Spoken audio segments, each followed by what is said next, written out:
But we want to thank you, everyone, for coming to our December, our final of 2020. I'm sure everyone's excited for this year to end, but we have a lot of exciting work to still do this year. So welcome to our final KCQVIC Forum of 2020. We're covering today the regional healthcare and quality and value landscape. So we're really excited about today's forum and having all of you here today to listen in. So I'm just going to really briefly run through a little bit of kind of introduction to the QVIC and the activities we do. So everyone here is aware. Most of you in the room are very well aware of our efforts, but just want to give you a quick reminder. So the KCQVIC, again, my name is Stacy Farr and I'm one of the leadership team. I'm a research assistant professor at UMKC and director of outcomes research at St. Luke's Health System, and uh, someone else is admitting, and on the leadership team for the KCQVIC. So, and our vision really, as you all know, is to bring multiple stakeholders together to improve the quality and value of healthcare. And we're supported and with our partners, BioNexus KC, UMKC, and KU Frontiers Clinical and Translational Science Institute. And what we're, really trying to do is kind of achieve this along with all of you and all of the stakeholders in the community is really trying to achieve the triple aim in Kansas City of really getting, better quality care and with reduced costs and ultimately better health outcomes for both patients and populations of patients here in Kansas City and the region. And our activities kind of center around three different areas. Our first area is focused on our regional quality improvement projects. We did a lot of analysis, like going out to all the stakeholders and understanding what the priorities were in the region to identify topics where we could pick initiatives that we would implement and evaluate the outcomes of these evidence-based strategies across multiple hospitals in Kansas City and also a number of other stakeholders. And so through a process that I won't describe today, we ultimately settled on two different topics or projects. And one of those is KC EPIC, which is engaging patients in care coordination, the opioid project. And we have 8 hospitals participating in that one here. And then we also have our transitions of care and heart failure with a focus on social determinants of health. And we have about 11 hospitals operating on that project right now. And so in addition to these regional quality improvement projects where we're helping to implement and evaluate the success of them, we also developed, because we know there's a need, a training program, training and implementation, actionable research approaches. And so this is a way to help investigators, quality improvement personnel, whoever it may be that's implementing these strategies to learn some of the ways, methods, and understanding of what implementation science is and how to do that. And so we have our training. We also have dissemination and engagement. So today here you are at one of our monthly KCQVIC forums, and this is one of our strategies for engaging with all of the community and different stakeholders and disseminating the information that we're finding. This was our 2020 schedule for the KCQVIC forum. We've had a really great turnout, great topics covered today. As you know, is our final one of the year on regional healthcare quality and value landscape. And then we're in the middle of finalizing our agenda for 2021. We're almost done. I did put on here our first one for January. We do have kind of slated and for January 21st on healthy lifestyles and prevention of chronic conditions. So you can save the date and register for that one. And we'll be releasing our 2021 schedule very soon. But in general, they'll be the third Thursday of each month from 3 to 4:30 and remaining virtual until it's safe for us to convene in person again. And another thing I wanted to share with you all, you've seen our faces, the leadership team for a while. I did want to kind of announce on here that we do have one of our leadership team. We're very sad to see go, but Dr. Carol Decker, who's been an amazing resource to the QVIC and building it, is preparing for retirement. We are hopeful that this is just a temporary retirement and she'll come back to join us in some way and shape and capacity in the future, but she is preparing for retirement. And we also have brought on another individual who you'll all be meeting very soon. Christina Pacheco. So she will, she's a lawyer, MPH, and a PhD student, and very interested in health disparities and community-based participatory research. And she'll be joining us in helping run the QVIC. So welcome to her. And with that, I'm already over my time, so this is not a good start. So we'll jump right into our presentations. We're gonna start with the Kansas Hospital Association, where we're gonna hear from Karen Brayman, who is the Senior Vice President of Healthcare Strategy and Policy with the Kansas Hospital Association, and we're so delighted to hear from you. So the floor is yours, Karen. I'll stop sharing. All right, thank you, Stacy. Let me share my slides here. Oh, let's try this. That looks great. Okay. All right. Well, good afternoon, everyone. I'm Karen Brayman. I'm a Senior Vice President with the Kansas Hospital Association for Clinical and Strategic Initiatives. Is the area that I focus on, which basically means just about anything. Really excited to talk with you all this afternoon and see a number of familiar faces too. I got involved with the QVIC group and the Strategic Advisory Board a couple of years ago now, and have really enjoyed being a part of it, and along with my colleagues at the Missouri Hospital Association, and you'll hear from Allison in a little bit. It's been a great opportunity for us to share all of the just incredible work around quality, value, and patient safety that our hospitals in our respective states, and in particular in the KC metro area, are doing. I think our two hospital associations, and it probably is reflected through the hospitals as well, we have a long history of working very, very well together. They're really, even though there is a state line road, there really isn't when you're providing care to patients who live in the Kansas City metro area. So we appreciate the opportunity to be involved with this group and let you know things that we've been working on. So my focus today is really, and actually for the last number of months, has been COVID-19, as I'm sure many of you have been. So really, I wanted to spend a little bit of time talking about what we're doing in that space, because, as you can imagine, that is where almost all of, our hospitals are predominantly focused right now, although still continuing to do other work in the quality and patient safety space. We'll talk a little bit about some of the CMS quality improvement initiatives, although Dr. Meyer is much more of an expert and can articulate that, I'm sure, much more than I can, and some other quality, value, and safety initiatives that we're working on. So first, I want to talk about the COVID-19 resources that we're providing with our hospitals. And because I've got dual monitors here, I want to make sure, Stacy, if you can let me know, are my slides advancing? Yes, okay. It's on the All COVID right. one.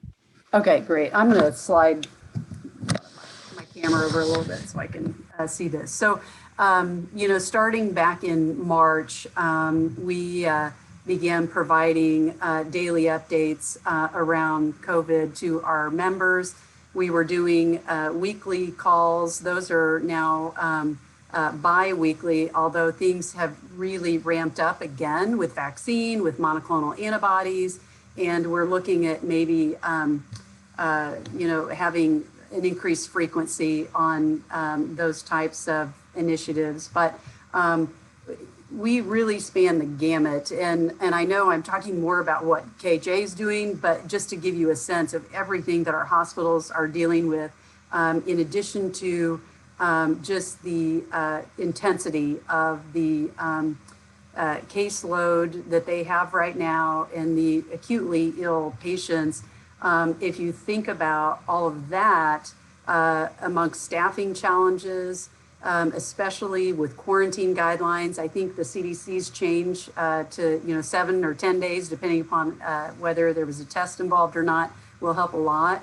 But the amount of regulatory and finance and compliance requirements and data submission and all of that has to happen behind the scenes to support that really is driving what our focus is as an association and supporting our members right now.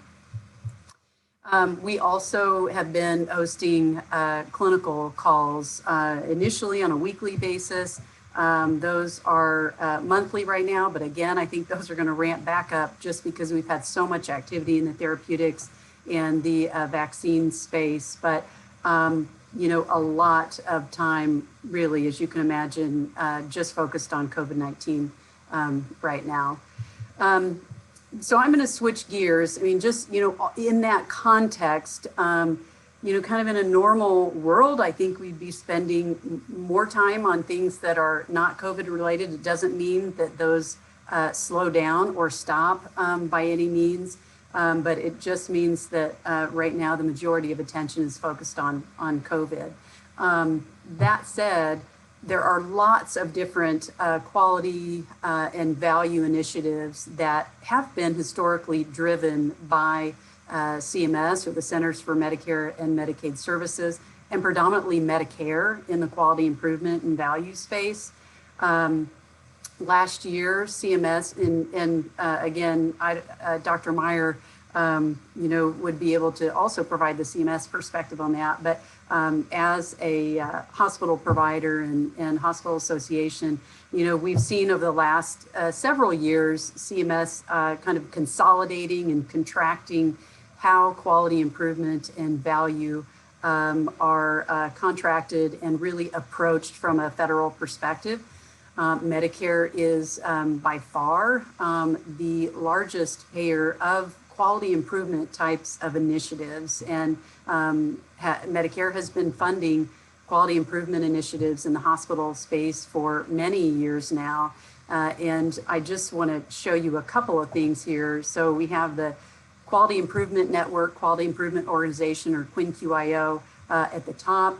And in Kansas, our partner, the Kansas Healthcare Collaborative, as well as our other partner, Kansas Foundation for Medical Care, are really working together in that space to support community-based initiatives. I think that's been, you know, really kind of a unique and innovative approach and a welcome approach with CMS making that change, really taking into account that healthcare is really provided amongst the community and kind of combining all of that. The clinician focus, that was actually canceled for now, given all of the other activity that is going on right now. So we're anxiously awaiting how CMS will approach the clinician focused quality in the future, hopefully in 2021. End-stage renal disease networks are a big part of the work that CMS is focusing on the quality space, but we are not in that space right now. The hospital improvement or hospital quality improvement contract, HQIC is what we call it for short. That is the newest initiative. It replaced the HIN, or Hospital Improvement Innovation Network work. It's a 4-year contract that started in September. And they, I believe, have just concluded the recruitment stage with hospitals. And then there's other improvement work, such as focus on opioids and substance use disorder. And the 5 aims that really have been consolidated across all those initiatives by CMS include those that you see here. Behavioral health with the focus on opioids, we certainly appreciate. Long-term care, resident safety, chronic disease self-management, especially in the cardiac and the diabetes arena, care transitions, and nursing home quality. And across all of that are really these kind of cross-functional focuses of patient and family engagement, rural health, and vulnerable populations. And you know, I know, you know, QVIC is really in the Kansas City area, but if you think about, you know, that hospitals, large hospitals in the Kansas City area are referral centers for those rural hospitals, and so are a very important component of this type of work. Although I will say with the this newest hospital quality improvement contract, or HQIC, CMS has really focused on the rural hospitals and vulnerable populations. So whereas in the past, we may have had many more large hospitals and large health systems involved, the focus on this new 4-year agreement is really more so on the rural hospitals and vulnerable populations. So, you know, we're kind of in the midst of that 4-year contract that really is gearing up and is new. So a lot of activity just spooling that up right now. And that's just a standalone hospital quality improvement contract with CMS. But we also have all these other Medicare quality and value-based programs that, you know, hospitals, especially the larger hospitals, whose reimbursement is impacted by the Medicare value-based programs. And, you know, we've had this conversation amongst the QVIC advisory board as well. Anytime that we can help leverage programs that hospitals are already working on, or, you know, leverage research, data and analytics and tools that will help the foundational programs that they are already doing, already working on, and or in many cases required to be doing, or incentivized to do so through financial requirements. I think those are areas that are really welcome areas to focus on. You know, the administration over the last several years has focused on provider burden reduction, including reporting, and I think they've made a lot of strides. And I thank our partners at CMS for their help with that as well, in terms of focusing a little less on the reporting and more on the actual process of delivering the care and the outcomes that that care delivers. But I've just listed a few examples here in terms of the hospital quality reporting in both the inpatient and outpatient arena and the value-based programs. I've listed just a few here: hospital acquired conditions, readmissions, and value-based purchasing. And then the full complement of the Medicare quality programs is linked there. But as you think about, you know, programs that you might want to focus on, or, you know, possibly focus on in the Kansas City area. And, you know, I know that QVIC has been a really valued partner in the opioid space, as well as congestive heart failure. Those types of programs that can assist with identifying ways to best approach and achieve, you know, outcomes in the value-based area and the readmissions reduction are really helpful and would certainly support the work that hospitals are doing now in this space. A few other quality and patient safety initiatives that I just want to mention that our hospitals in Kansas are working on, and certainly that KHA is supporting and working with partners at the Kansas Department of Health and Environment. And we work really closely with our partners in the Region 7 office as well. So I just listed a couple of those activities here. A maternal health initiative that is launching in early 2021 through the Kansas Perinatal Quality Collaborative. This collaborative just did some really amazing work around neonatal abstinence syndrome. About 32 birthing hospitals in Kansas and many in the Kansas City area were involved in this, and now they are expanding out of the neonatal abstinence syndrome space and really into a more broad-based focus on maternal health outcomes. We've got a lot of work going on around opioid-related initiatives, and I know there have been presentations through QVIC on this as well. A couple of things that we're focused on now, working with the state of Kansas, are doing some type of virtual medication-assisted treatment certification. We've done those in person in the past, but hoping to do one virtually in the spring. And then looking at a possible grant project for developing emergency department overdose protocols in conjunction with KDHE, or in many cases, updating and firming those protocols in many hospitals who are doing that type of work, but looking at maybe including some other things in terms of toxicology testing to support maybe faster transition to substance use disorder treatment services.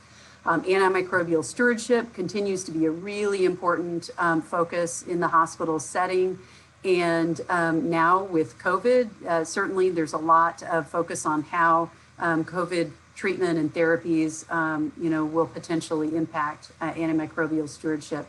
And then workplace violence. This is an area we've been working with our hospitals for a couple of years now. And several hospitals in the Kansas City area presented, I think last year, in this webinar as well. But this is another area where KHA and Missouri Hospital Association partner with the hospitals in the Kansas City area. MHA and KHA actually co-chair the workplace violence group that has been meeting in Kansas City. I think we're on a short hiatus to give our hospitals a breather during this COVID surge time. But just those are a couple of things that we're focusing on right now, but keeping in mind that everything right now, it's pretty much 24/7 COVID. But thanks for the opportunity to share some of the things that our hospitals are working on that we're helping to support. I appreciate it. So I'll turn it back over to you, Stacy. Great. Thank you so much, Karen. It's hugely informative and helpful as always. In the interest of time, we're going to save all of our questions. I will say for the end, Karen does have to head off early though. So if anyone has specific questions for Karen, please do enter those into the chat box. We also encourage you to enter any questions at all you have for any speakers into the chat box. But we'll move on next to having heard now from Karen with the Kansas Hospital Association, we'll move to the Missouri Hospital Association, where we're privileged to have Allison Williams, the Vice President of Clinical Quality Improvement for the Missouri Hospital Association. So the floor is yours, Allison.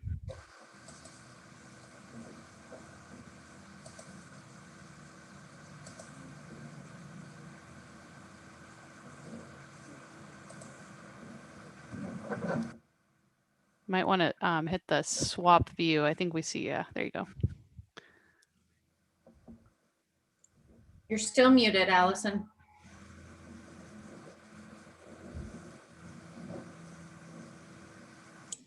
Sorry, can you guys, I see the presenter view. Is that what you're seeing too? We see it perfectly and hear you. Thanks. Okay, perfect. Okay. So yes, thank you for the invitation and the opportunity to speak and be here with the group. This is my first time with the QVIC group. I'm here on behalf of my senior leader, Leslie Porth, who, as Karen was just talking, is extremely inundated with COVID activities. And so I'm happy to be here to talk about some of the work that we're doing in Missouri and how that might relate to some of the work that you all are doing as you continue in the KC area. So similar to Karen, this is my context slide for everything I'm going to present from this point on is really couched in the assumption that we don't keep taking hit after hit after hit from COVID or any other associated issues, disasters, et cetera. I think this is what we've all felt like all year. We thought it's kind of ebbed and flowed, and just when we thought we were making it through one storm, we looked up on the horizon and saw the next one coming.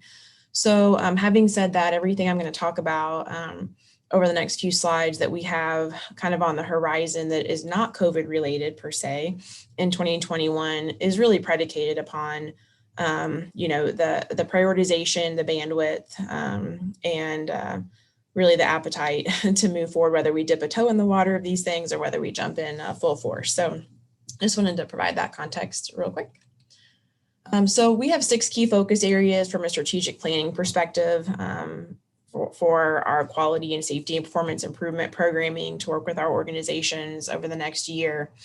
And so high level, they are Medicaid expansion. That was finally pushed through in our state as for at least as a ballot initiative components, more to come on that. From a population health perspective, chronic condition prevention and management. And from population health, what I am now terming covariate indicators, because there are so many of them now that we talk about that influence health outcomes. That's kind of what I've gone to terming those. So more on that. And then the final 3 are infectious disease prevention and management, maternal child health initiatives, and then kind of what we've termed clinical effectiveness and operational efficiency. And I'll again describe that as we move forward. So as I mentioned, Missouri Amendment 2, that was August 2020, was actually passed. One thing that is important to note is that we did have an increase in our rural county supportive expansion, which historically has been very, very low. So that is, partially a nod to the low access issues that we have, the deserts of care that we have, and also we think related to COVID-19.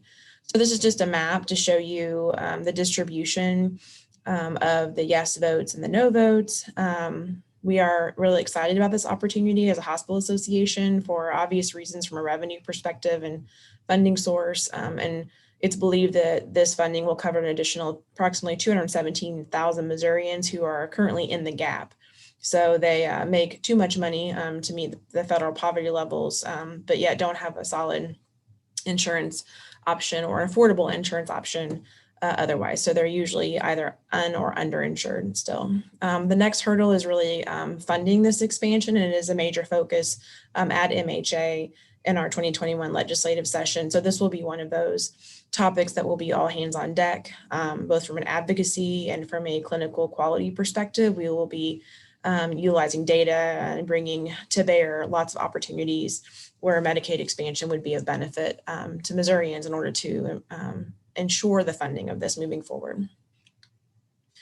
So from a population health perspective regarding chronic condition prevention and management, I included three kind of over the big areas that we work on. And the first is diabetes. We have a very large engagement, including the KC area. Dr. Betty Dries there in the KC area leads as part of the major leader of the Diabetes Shared Learning Network. This is a group of individuals who coordinate around best practices and sharing evidence-based kind of spread and scale of activities.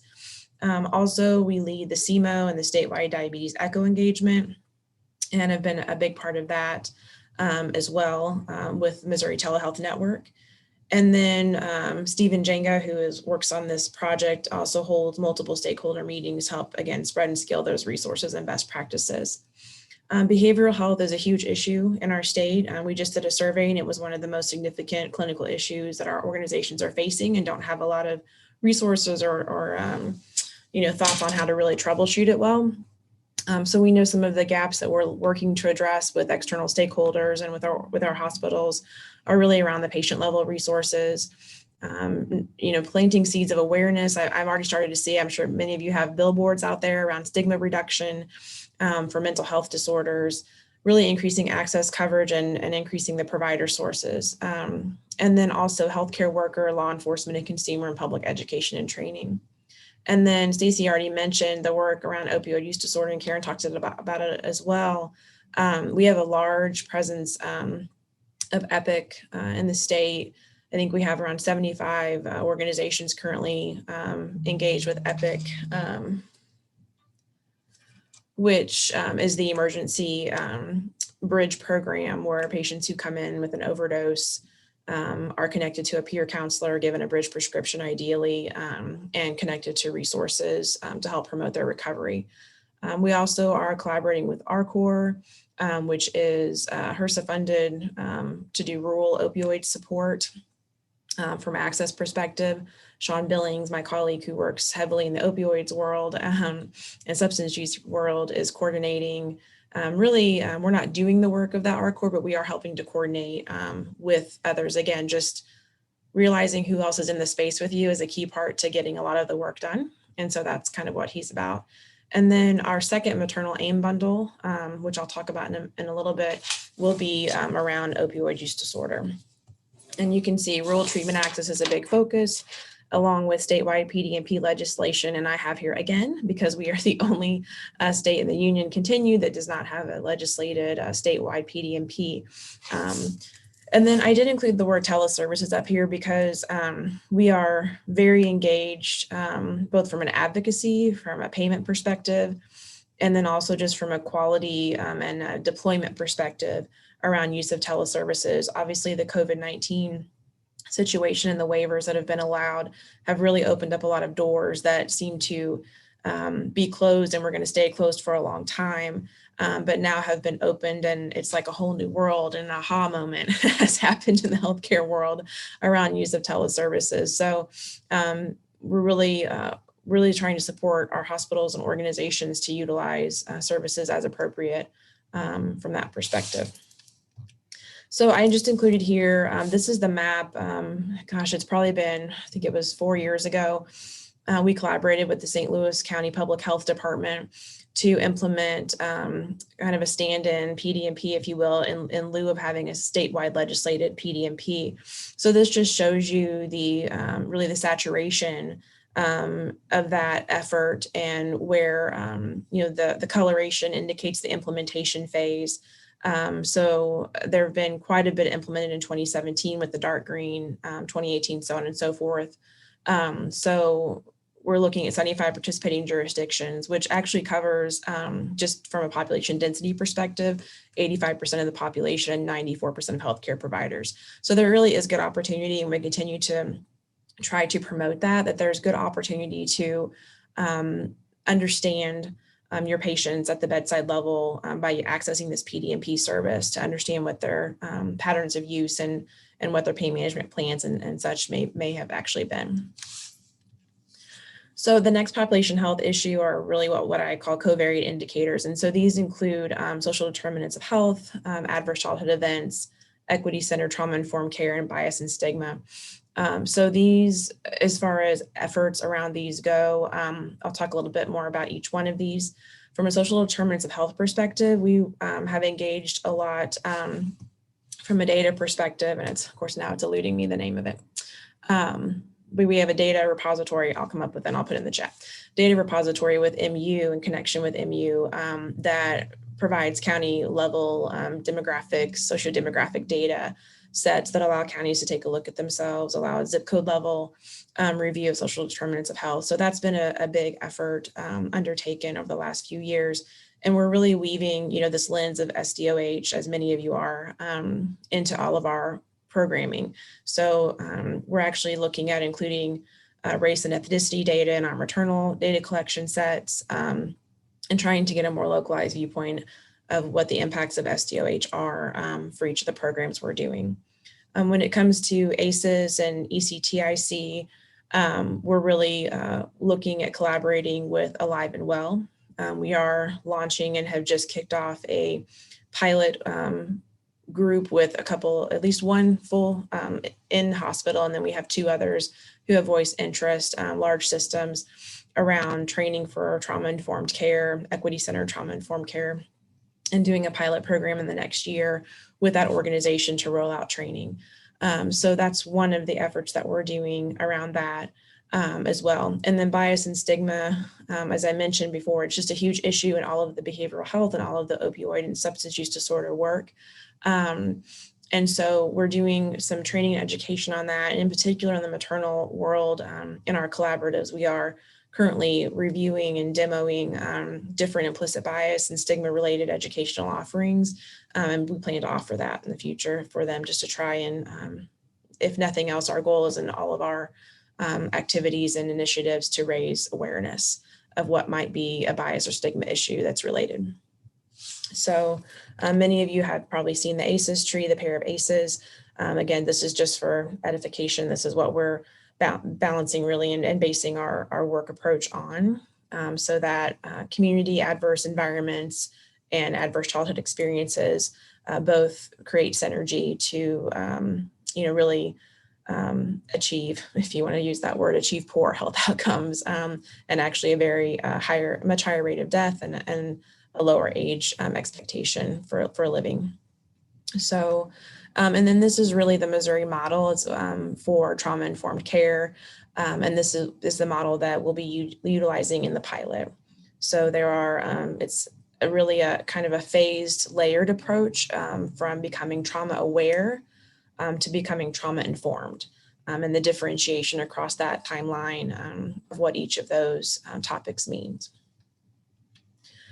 So then one of our next focuses is infectious disease prevention and management, as you can all imagine why, on top of what Karen mentioned as the HACs and the HAI value-based purchasing programs that our hospitals continue to engage in and be held accountable to. We also have infectious disease management to couple along with that. And so it's really a strategic balancing act for the organizations, not only from a clinical perspective, but also from the operations and facilities management perspective. So our plan is to really continue all the state level leadership with the stakeholder groups. They meet, as Karen alluded to, they meet multiple times a week, multiple times a month, depending on the group and the topic, just to offer support, technical support, get new information out there, et cetera. Continuing to support our members with COVID-19.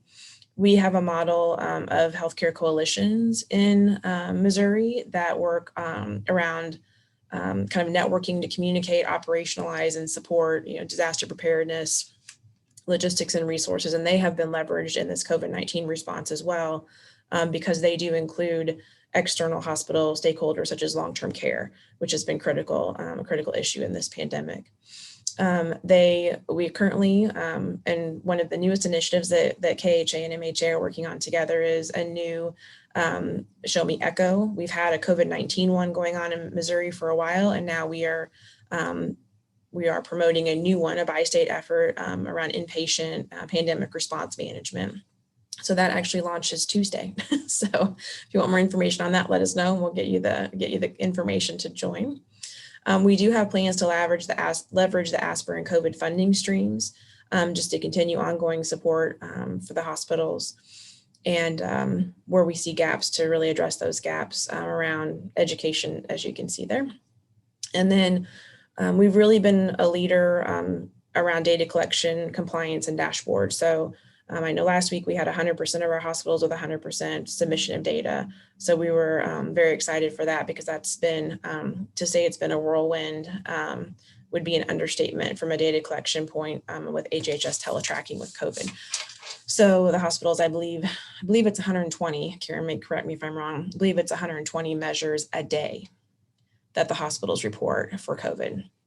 So it's a huge, huge undertaking. So yeah, I think we're at over 140 now. As I say, it's at 140 now. I wasn't for sure. Yeah. So that is an enormous burden. It is, critical, obviously, to continuing to understand what's going on, but yet a very large undertaking. And as you can see, that goes back to that context slide that that takes up the grand majority of people's time right now. So the fifth item we have is one that's near and dear to my heart, and one I work on a lot, is the maternal child health improvement initiatives. We continue to have very poor maternal child health outcome metrics in our state. And we, to kind of take a stand, and we had a lot of problems with statewide collaboration to get something going, at least to really stand an initiative up. So we took the lead and developed the Missouri Maternal Child Learning and Action Network, which really serves, because we do not have a perinatal quality collaborative that is actively funded in the state, it serves as a proxy PQC. We have around 60 clinicians, government agency, stakeholders, and professional associations and society members who serve on that land. And I always say our title is really what we do. We pull together to learn, to take action, and to network on those actions so that we can spread and scale the effort statewide. We have wide distribution of participants, many of whom are in the KC area, and you have some very passionate OBs, MFMs, and neonatologists and pediatricians in your community, and we love working with them and really working to improve the mom and baby outcomes. In Missouri, we call our Maternal Mortality Review Board the PAMR, and so I serve on that. It's been revitalized in the last 2 years, and we've actually gotten up to speed on working through cases, and just published first report in about 5 to 10 years that was published on 2017 data. And then part of the MC Land's role is to take action on the PAMR results. So we have that tie-in with our Department of Health in order to do that planning and work.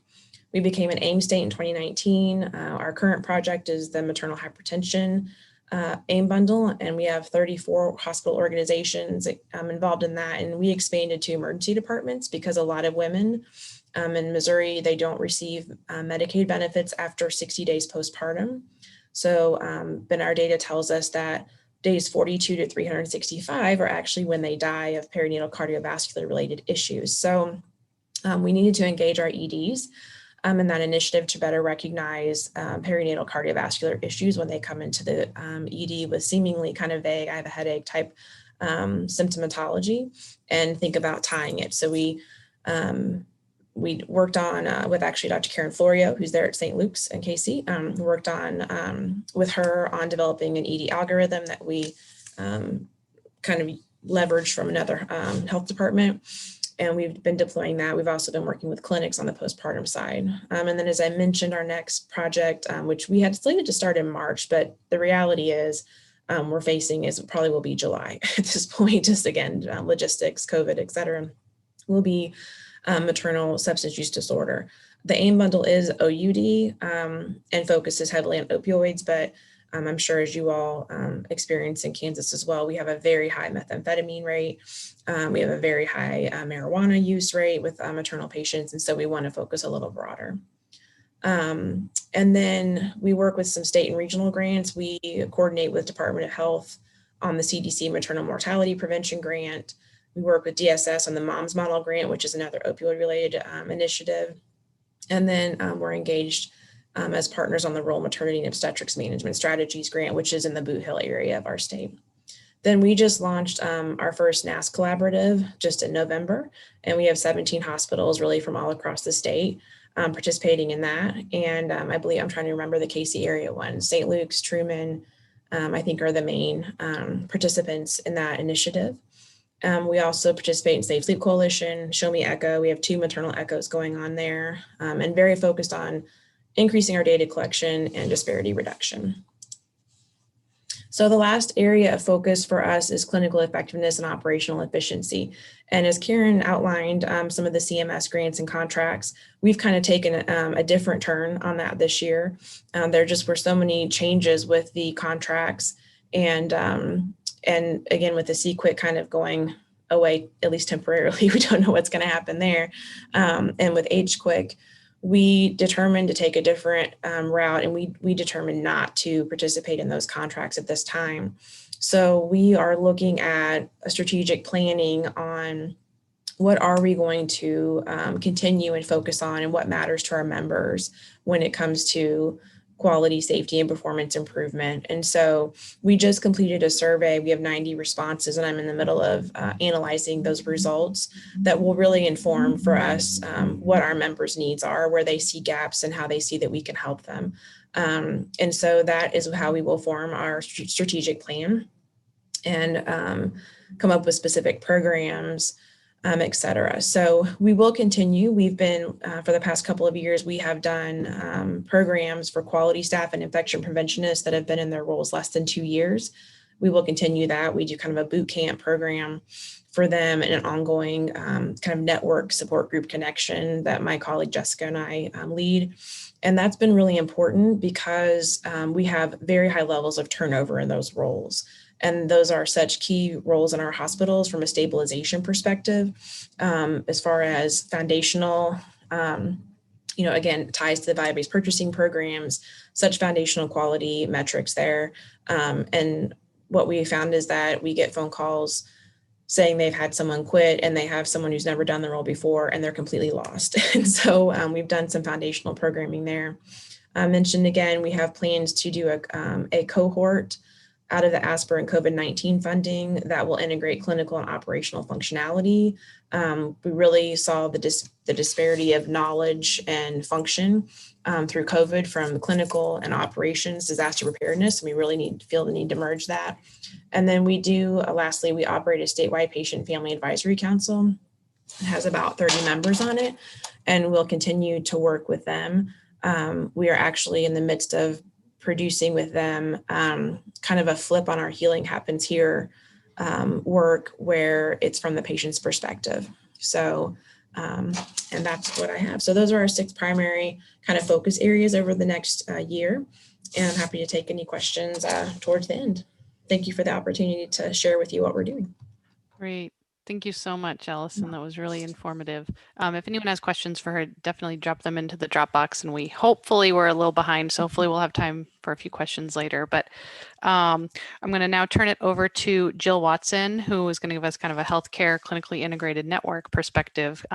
Jill is the Executive Director of Centris Health of Kansas City, and so we're so happy to have her. The floor is yours, Jill.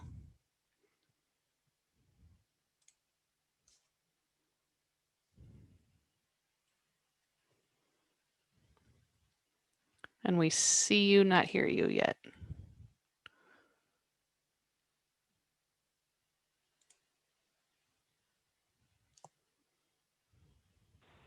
Are you able to hear me now? There we go. Yes. Okay. Very good. I'm Jill Watson with Centris Health Kansas City, and I'm going to try to make up some time here. So I will buzz through these fairly quickly and explain what Centris is in my slides. So I won't take time to do that right this second. So my topic of my conversation is about ACOs, clinically integrated networks, and better values. So was asked to kind of talk about what is our organization doing and how are we trying to, accomplish something different in healthcare.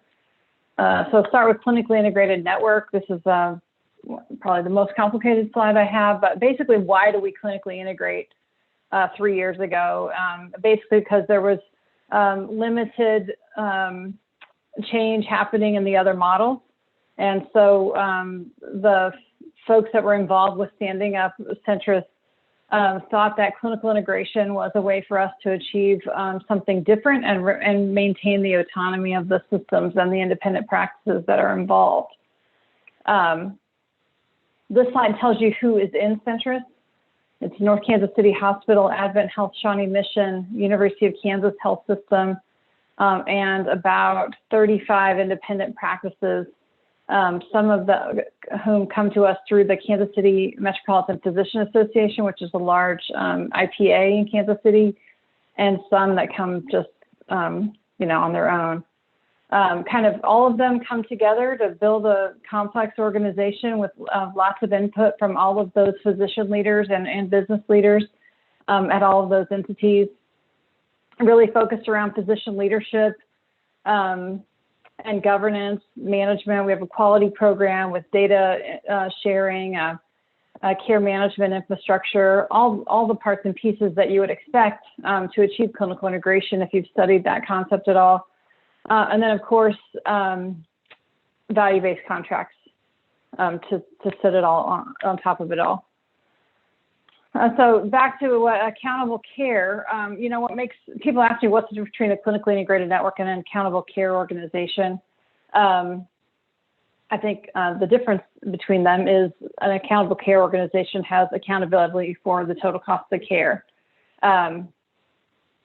It's interesting for people to understand, we're talking about every charge paid by an insurance plan, regardless of whether our providers ordered it or not. That's a pretty different concept to look at. Most healthcare organizations are thinking about their costs and how to reduce their costs, but maybe not so much, the payer's costs. We're also talking about care across the continuum. So it's not just acute hospital care. It's not just ambulatory care. It's post-acute, it's durable medical equipment, it's pharmacy, it's all those things. So, one of the key pieces is the reorientation to what kind of healthcare costs are we talking about? And, we kind of continually remind people we're talking about, one, a population of people. So not every patient that goes to a hospital, we're talking about the ones we're accountable for through a particular contract. That takes a little bit of reorientation to your thinking. And also, as I said before, not the cost to the healthcare system for what it costs to provide the care, not the implants, the staff, the surgery supplies, the beds, those kind of things. It's what the ultimate cost to the employer or the plan or whoever is ultimately paying for the healthcare. So that includes all the facility charges, professional imaging, chiropractic, pharmacy, all of those things. What's the difference? The difference is population health. You can be a clinically integrated network and still do fee-for-service medicine. So, and that's all you could do. There are many clinical integrated networks that have been around for decades and have, well before value-based care was a concept, and certainly there were models that you could take advantage of. So the difference between the two is population health, the willingness to accept responsibility for a population of patients, and of course a contract that does that. Without the contract, you're just what I call Centros, a coalition of the willing. The contract is kind of where the rubber meets the road of whether or not you're willing to stand behind what you're trying to do. So what's the goal? The goal is high quality care and a lower total cost of care.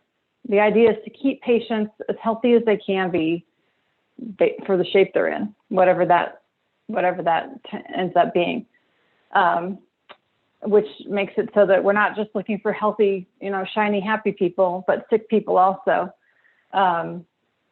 which is a good improvement over previous models from previous years. The goal is to help our systems and our independent practices thrive in new payment model. It's a big, scary world to think about going away from the dependence on fee-for-service medicine, which is something we've, gotten pretty good at, to a new payment model. And so that's what this effort's trying to do. And then reduce the reliance on fee-for-service. Every signal from every payer out there is that that's not going to sustain. And so figuring out how to get good at this is an important goal. I do it. I mean, I guess the fact that fee-for-service is going to be reduced probably over time is one reason, but also the market wants that. It's a great market opportunity right now. Value-based care it aligns the incentives with employers. Employers are looking to pay less for insurance, and they're looking to, through value-based care and accountable care and the closer conversations that happen between providers and the ultimate payers of the insurance, you can get much better alignment around benefits and sort of remove some of the disconnects that have existed up to now that, help one part of the ecosystem try to achieve one goal, but then there's this other barrier in the way from another part of the ecosystem that keeps it from happening.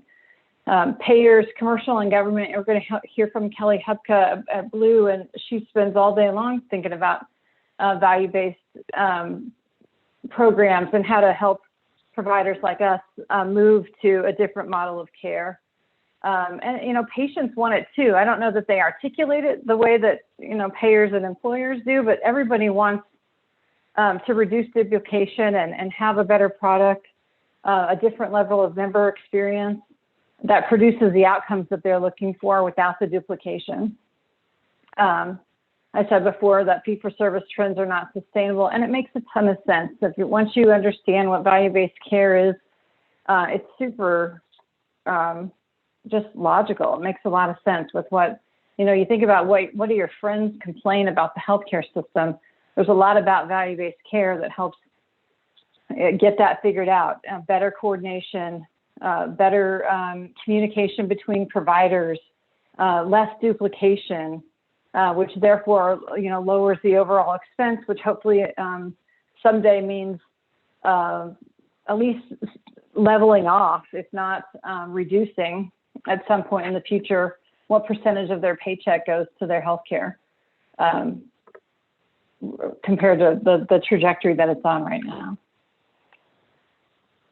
The barriers to value-based care that I see, and in the providers that I work with, certainly the dependence on fee-for-service reimbursement and just the legacy of that, and how good we've gotten at it and how reliable it has been, that is a barrier.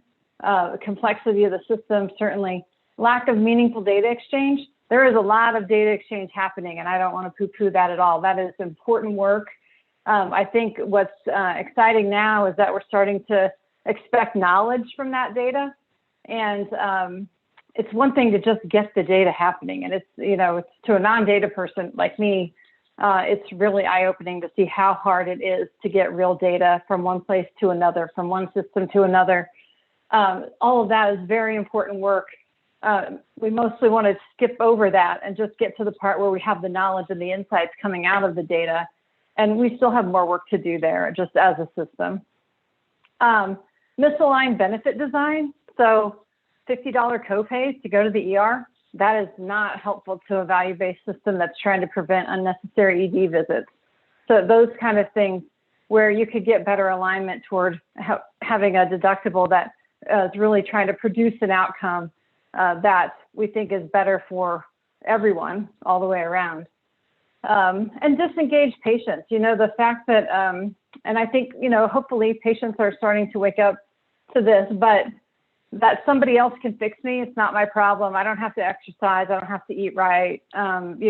Somebody else can figure this out.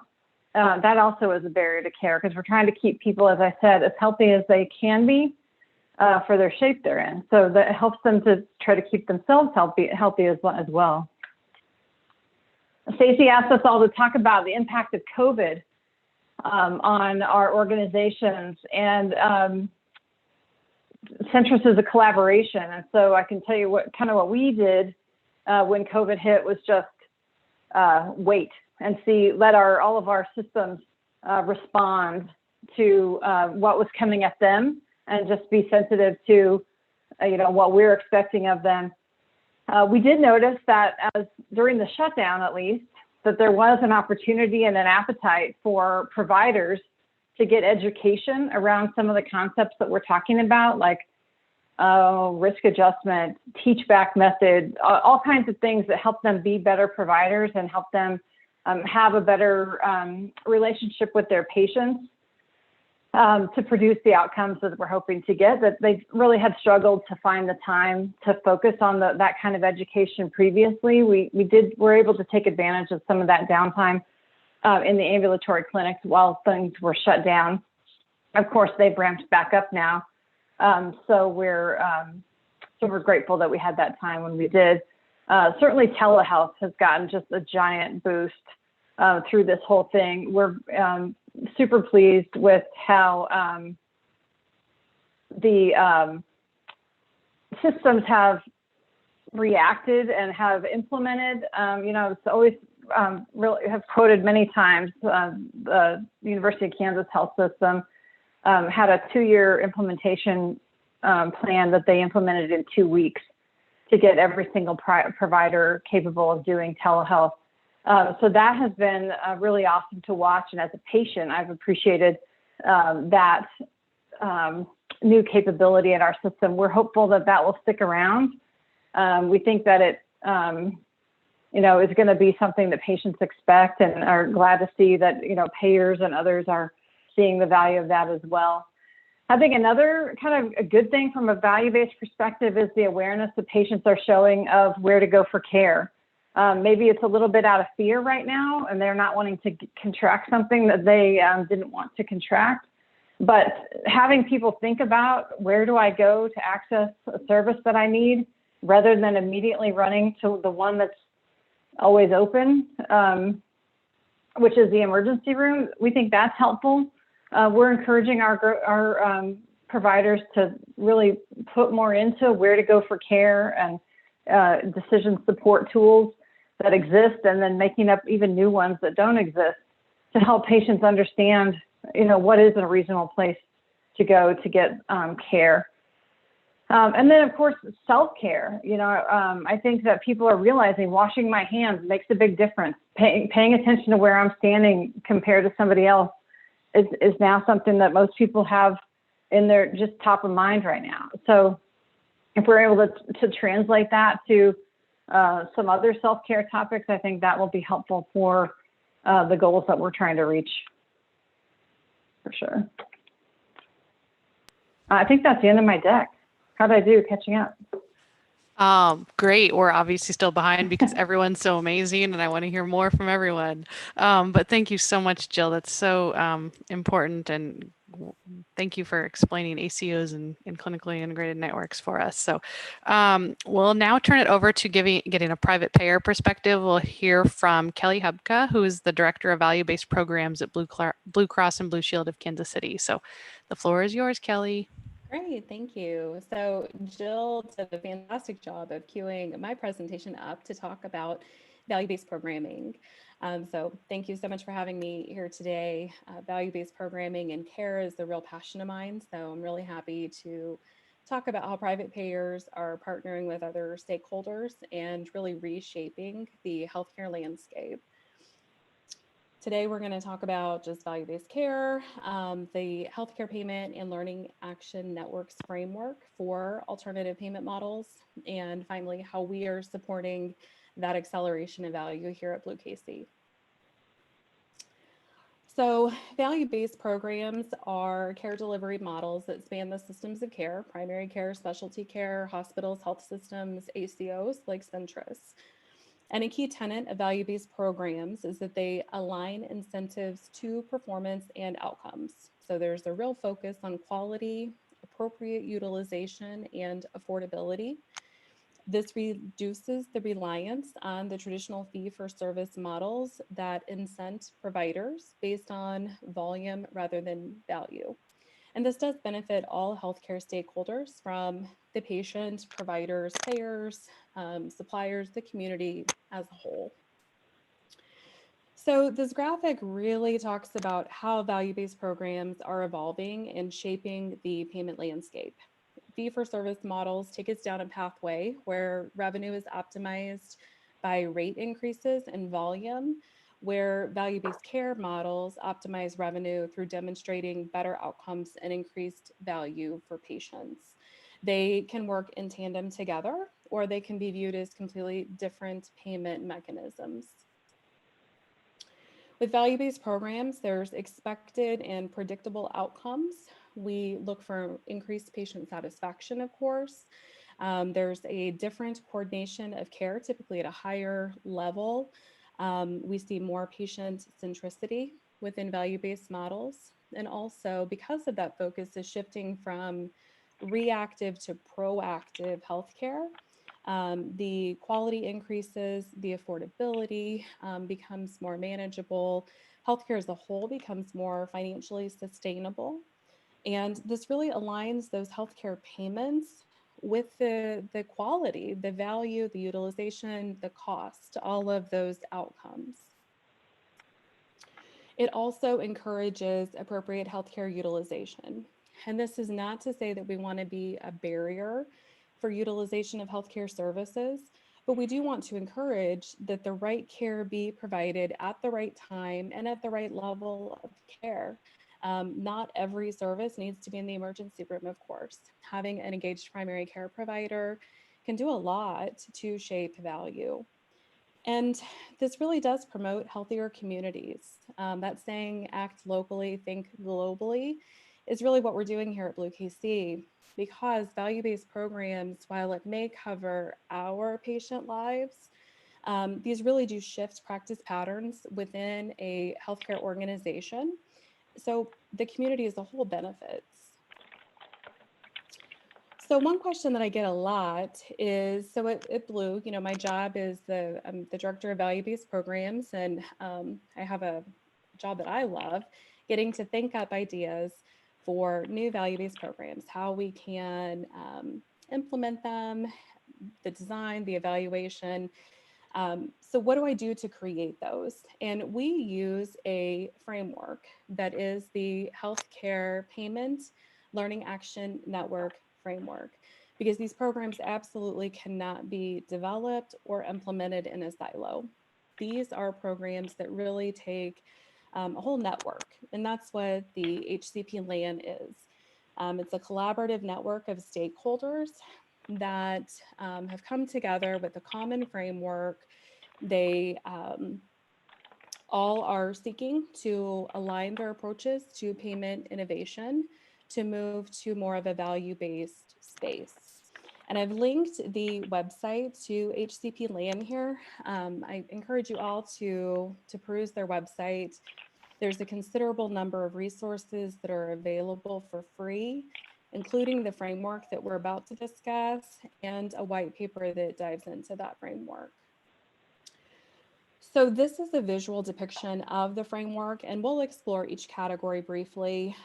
Each category represents a different type of payment model, and you can really view this visual from left to right as the continuum of the traditional fee-for-service to the most innovative payment methodologies. So that first category is traditional fee-for-service, where there's no tie to quality or value. This is a purely transactional reimbursement with a fixed price that is paid in exchange for a service rendered. And an example of this is a DRG in a hospital. The second category is fee-for-service, but with a link to quality or value. So these are your traditional fee-for-service payments that have supplemental care coordination fees or quality bonuses. So a provider receives fee-for-service for the care that they render, but they also are eligible for bonuses based on their quality performance, or they may receive a monthly care coordination fee to help supplement the care that they provide. In category 3, this is where we get into alternative payment models. These are payments that are built on the fee-for-service architecture, but with a payment methodology that also evaluates the total cost of care and quality. So some examples of these are retrospective bundled payments, shared savings arrangements that can be upside only or also those with shared risk. In an upside only arrangement, the provider can receive a portion of any of the savings achieved. And in a shared risk arrangement, the provider receives a portion of any of the savings that's achieved or pays back a portion of the excess spending. Now, one distinguishing factor between category 2 and category 3 is that in category 3, we're incenting care on a more longitudinal basis. We're looking at those multiple providers that are responsible for cost and quality, like at the ACO level. With category 2, the payments are really limited to care that's by a specific provider. Then in category 4, these are your episode and population-based payments. They're prospective, per member, per month payments that replace fee-for-service reimbursement for comprehensive treatments of specific conditions. These represent the most innovative approaches to value-based payment methodologies, and it's also the furthest departure from fee-for-service. So this graphic I really like because I think it shows where we are and where we hope to be. This is an HCP LAN visual, and it was taken from data that's available from the Medicare fee-for-service allocation reporting and Catalyst for Payment Reform. The size of the circles are generally representing the spending across the different types of payment models. So it really shows that under the current state, we are heavily reliant upon fee-for-service. And that's concerning because the trends in fee-for-service are not sustainable, as Jill had mentioned as well. The cost and spending with healthcare is on a trajectory that we simply cannot sustain long-term. So we do need to look at shifts towards something that looks more like the future state, where there may still be a very small amount of fee-for-service, but at a minimum, we are tying fee-for-service to some quality. This is really a distinction that on a national scale we're seeing certainly with CMS and their innovation programs here in our market, CPC Plus and Primary Care First. But we're also seeing it as a private payer because these are the kind of shifts that we are making as well. So as we look at what are we doing at Blue, we of course use that LAN framework, and that is how we are developing our work and our roadmap. We are already participating in many of these categories. We are evaluating participation in all of the categories. Some of the things that we can do to help our providers succeed in these arrangements: bidirectional data sharing. And that really goes hand in hand with actionable insights reporting. Just giving data isn't enough for a payer. We have to be able to help our systems and our partners know what to do with the data and know where the insight is and where the action is. So that goes along with our healthcare transformation consultants. These are nurse consultants that partner with our providers to review the data and talk about performance improvement planning. We also have a team of dedicated value-based program data analysts that's what they do. They mine the data, they look for insights, and then they tell the story. As part of course, the response to COVID, we have really tried to step up with telehealth coverage, of course, also looking at how our payment structure can be used to help our provider partners through accelerated payments. That was a support through earlier in the year. Telehealth, I will say, just, as Jill mentioned, that is something that has completely exploded for us as well.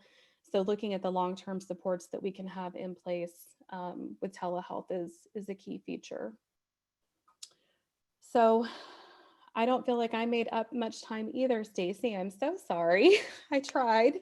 But really, No worries. I know we're delighted to be here today and to be on this value-based program and payment reform journey. We've got great partnerships with CMS and with our Kansas City area health systems, of course. So thank you very much. Yes, thank you very, very much. So next up, I guess you cued that off, right? Well, we actually have our public payer perspective. So we are fortunate to have Dr. Patty Meyer, who is the Chief Medical Officer for the Centers for Medicare and Medicaid Services region. I'm forgetting our number, but the region that is our region. So the floor is yours, Dr. Meyer. And I think she's on mute.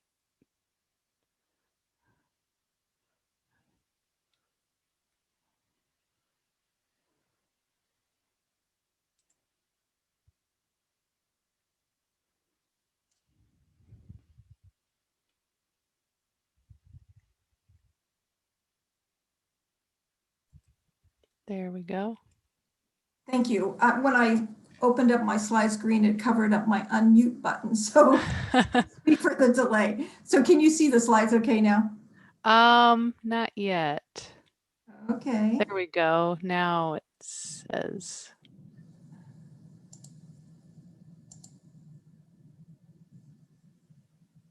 Great. And then you might want to do the under that display settings swap. See, it swapped it out again. So Yeah, they're moody. how's that? Perfect. Thank you. Okay, thank you. Sorry for the delay. So, and thank you so much for inviting me to join this today. And it was really helpful to hear the preceding presentation. So would you just cue me when you need me to wrap it up, and I will try to do my best to present most of this. The slide deck will be shared with you, and I included some slides on there that I'm just hopeful will be good resources for you. So disclaimer slide, we will move through that quickly. So as everyone else has mentioned, so what has dominated 2020 for all of us is the pandemic. And I saw recently that the Merriam-Webster dictionary said that pandemic is now the word of the year for 2020, which I don't think surprises any of us. I first just want to say thanks to all of you that have been working so hard during the pandemic, whether it's in management, direct patient care. There's just been so many challenges for us, and I want to provide with you some of the work that we've done at the agency that we hope has been helpful in providing you the flexibilities that you needed to care for the patients. So this overview slides just shows some of the work in terms of the categories. I will talk about some of that. Telehealth has been mentioned over and over again today, and I'll talk a little bit about what we've done on that. Some of the care by phone, I think, has been really useful for the rural areas, particularly for the provision of behavioral health care. I'll talk a little bit about some of the surge capacity flexibilities, and then some on patients over paperwork. So I wanted to talk a little bit first just about the blanket waivers. So when the pandemic first emerged, the agency came together to declare blanket waivers for healthcare providers to allow them flexibility to address the challenges of the pandemic. The blanket waivers are such that individuals or stakeholders or organizations don't have to apply for these. They are generally blanketed across the healthcare system. So if you go to the website and look at those, there are about 50 pages of blanket waivers. So a lot of things were initiated early on to allow flexibility for dealing with the pandemic. We've mentioned telehealth, and I want to take time to acknowledge my colleague Michelle Weininger is on the call today as well. She's presented previously on the telehealth flexibilities and is here today as my policy expert to answer any questions that we might have to address at the end.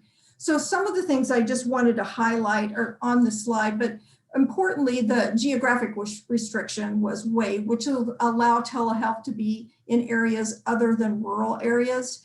We waived a lot of different components of the telehealth rule, allowed cost sharing to be waived, allowed some audio only interactions for a defined set of subservices. And what I wanted to say here is that this week, the new physician fee schedule final rule was released. And in that press release, they talk about that prior to the public health emergency, about 15,000 fee-for-service beneficiaries each week received a telemedicine service. Between March and October, that is now increased to 24.5 million beneficiaries. So that's well in excess of the 420,000 we would expect in the using the data pre-pandemic. So I think what's important for us now is really to say, what can we learn from what happened during the pandemic and is continuing to happen to best develop our strategy moving forward to include telehealth services that are both appropriate and accessible for our patients. So I wanted to mention the Patients Over Paperwork initiative because this began in 2017. And why I think it's really important is that a lot of the information we gathered from these outreach engagements and interactions with our stakeholders is what helped us devise some of these flexibilities.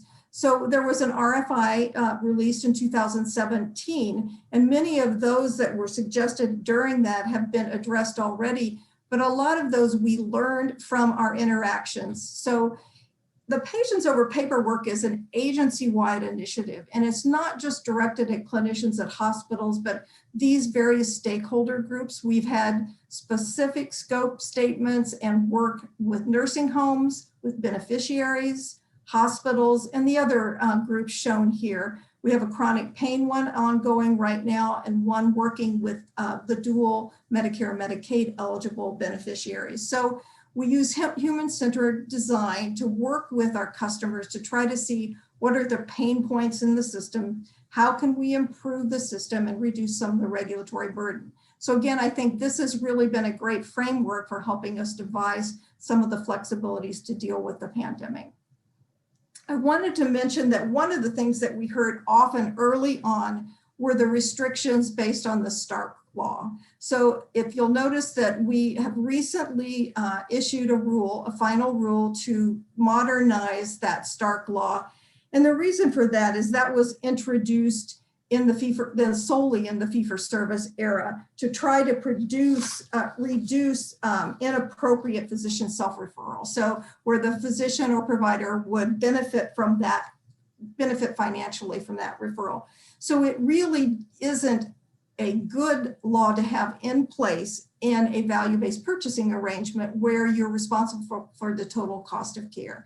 And recognizing that there's some historic changes, I think, to the Stark law. It will permit legitimate VBP agreements. It will allow for cybersecurity improvements between hospitals and their customers. There's clarity provided on what those restrictions still will be because there are guardrails there present to still prevent inappropriate financially incentivized referrals. But I would refer you to the fact sheet and the press release on that. Because I think this is going to be a really important benefit for promoting and encouraging value-based care. So as I mentioned, we put together lots of information for a variety of different stakeholders. I just took a screenshot of this because in addition to physicians and hospitals, we had to provide flexibilities for home health agencies, long-term care facilities, hospice, and a variety of other stakeholder groups shown here. So if you go to our emergency preparedness page, those specific fact sheets are linked on that page. So if there's a group that you're interested in, and it shows when they're updated with newer information. So just to mention a few of the flexibilities for clinicians, I wanted to highlight the vaccine, of course, is on the forefront of everyone's mind right now. So flexibility for payment for the administration of the vaccine. I mentioned the Medicare telehealth flexibilities. In addition, I think there were a lot of emphasis placed on workforce flexibilities, and I think this is really key now as we hear about the surge across the country and the fact that while you might have a hospital bed, you may not have the staff to take care of the patient in that bed. So more and more focus on workforce flexibilities.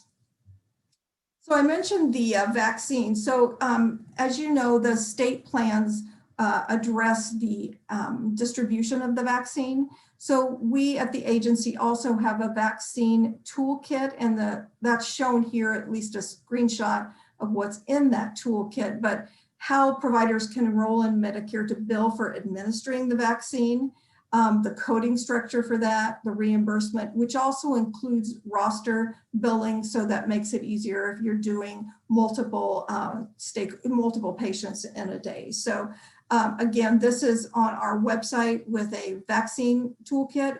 Also includes information on the monoclonal antibody infusion. So we're seeing again now that being distributed through the WARP, the Vaccine Warp Speed group is now also distributing the monoclonal antibodies. So the payment for that administration is also addressed on that website.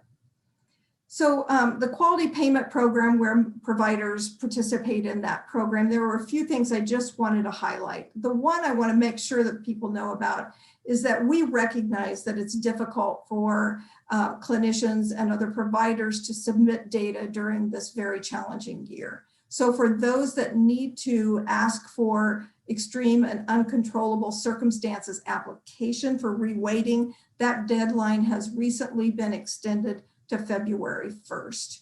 Also in the quality payment program, there was an increase in the complex patient bonus to really recognize the complexity of patient care during the COVID-19 pandemic. I mentioned also a few flexibilities for hospitals. What I wanted to talk about was really some of those to address surge capacity. So telehealth, the Hospitals Without Walls has been really important in order to allow hospitals to use areas of the facility not typically used for patient care. They can screen outside of the facility for COVID-19. They can use non-patient areas provided that they still meet the recommendations or requirements of the state pandemic plan. One of the ones I wanted to mention particularly today is a recent announcement for the hospital at home. So this was done also to increase hospital capacity to handle the COVID-19 surge. So what this is the ability for hospitals to care for patients that would be inpatients in a normal setting that they feel that they can take care of at home. So they would need to be evaluated either in the hospital or in the emergency room initially by a physician. Once they are determined to be safe to be cared for at home, and there's certain guardrail recommendations for that, obviously, to make sure that it's safe to take care of the patient at home. But I think that real benefit here is for the non-COVID patient. So the non-COVID patient that can be taken care of at home receives two benefits. One, they don't have to deal with the visitor restrictions that may be present in the hospital, so they can have their family and other members visit them at home. Secondly, they won't be exposed to COVID in the hospital if they're being allowed to be treated at home. So there is an online portal for hospitals that are interested in doing this. There's a lot of information on our website. There's some technical assistance available for some larger healthcare systems that are already doing this. I heard on a call yesterday that the application time for systems that are already doing something like this is around 24 to 48 hours. If it's a completely new program, it may take up to 72 hours for that review. But again, there is an online portal for that. We're also making sure that Medicare beneficiaries have access to the COVID-19 antibody treatment.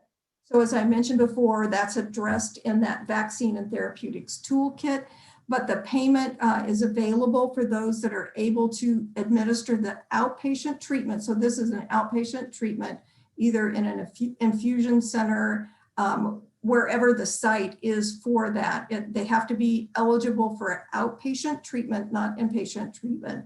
And the administration cost of that is covered by CMS. The drug itself is provided, so you wouldn't be billing for that, but that you would bill for the infusion portion of that. So because many of you probably work with our rural patients or our rural colleagues, I wanted to just mention this resource. There's a rural crosswalk that was designed to show what flexibilities are out there for those facilities in a rural area.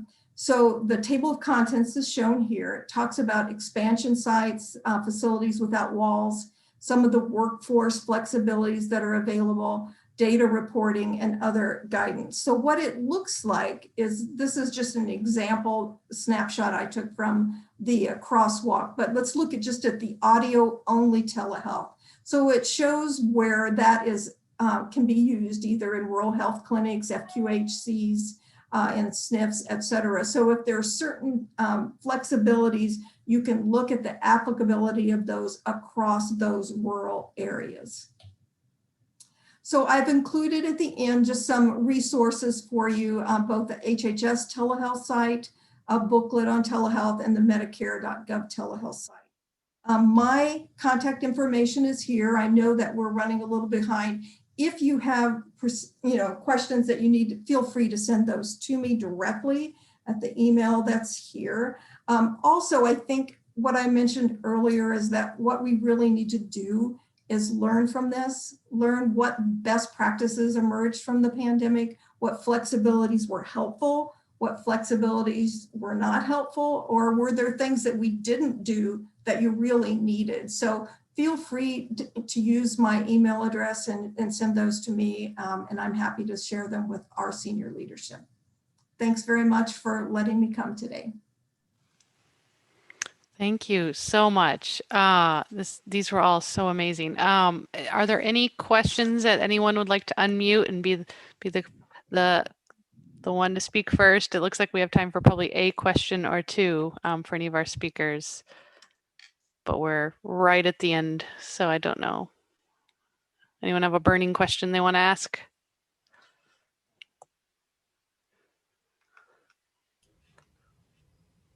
Hearing silence-ish, I will just say thank you to all of our speakers. I know we could probably discuss this for another many hours or days, but thank you all. This has been really, really informative.